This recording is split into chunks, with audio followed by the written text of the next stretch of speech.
So, ito Zaki, ito yung plano natin. Makinig ka. Ito, ilapag mo yung piso sa riles.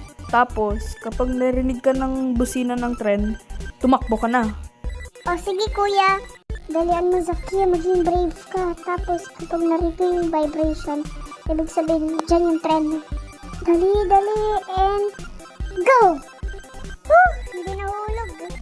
Zane, nalapag ko na yung piso. Good girl! Ngayon, hintayin natin yung tren.